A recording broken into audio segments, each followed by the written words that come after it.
Leaves will soon grow from the banners of trees, and all will be alright in time. Good morning, mga ka-viewers. Welcome to Cha Station. Today, we're gonna do a fast talk, but before we're gonna do that, we have a special guest. She is a school librarian and a grade 8 English teacher in Basak Community Night High School. Let me please help me welcome Mrs. Gay Palang.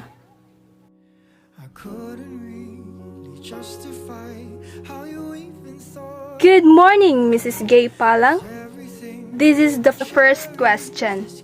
How do you select materials in the classroom to target the development of the macro skills of your learners? I select materials on the competencies or skills that they developed. If I'm targeting the macro skills, I need to look for materials that enhance students' reading, writing, speaking, and listening skills. How do you determine if the materials that you've chosen are suitable to the learners?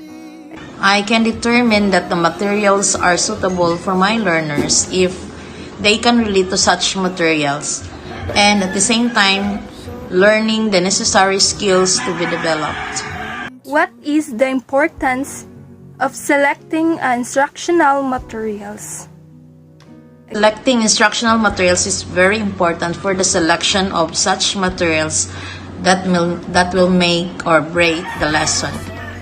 Instructional materials aid the teachers in teaching the necessary skill or competencies.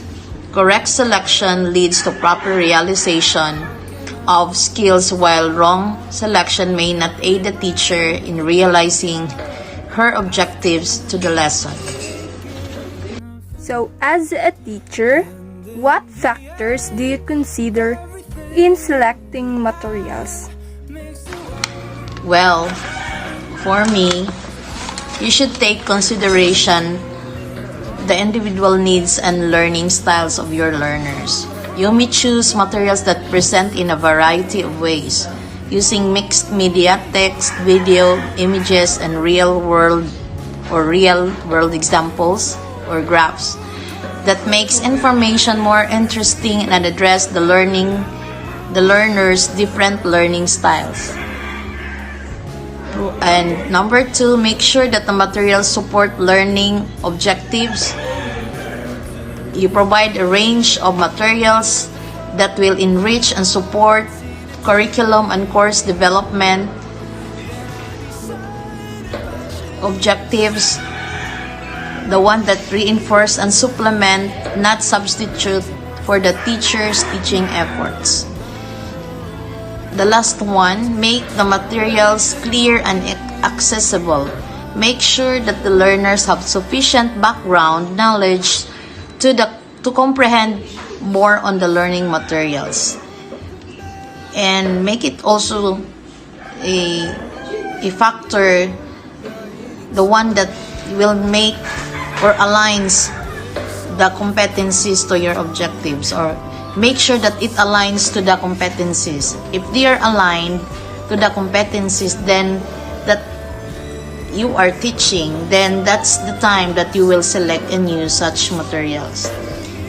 What can you advise to the future teachers in selecting materials in the classroom to target the development of the macro skills to their learners?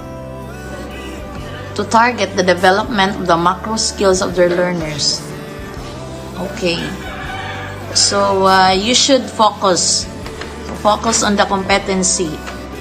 Consider that your materials are realizing the competencies that needs to be achieved.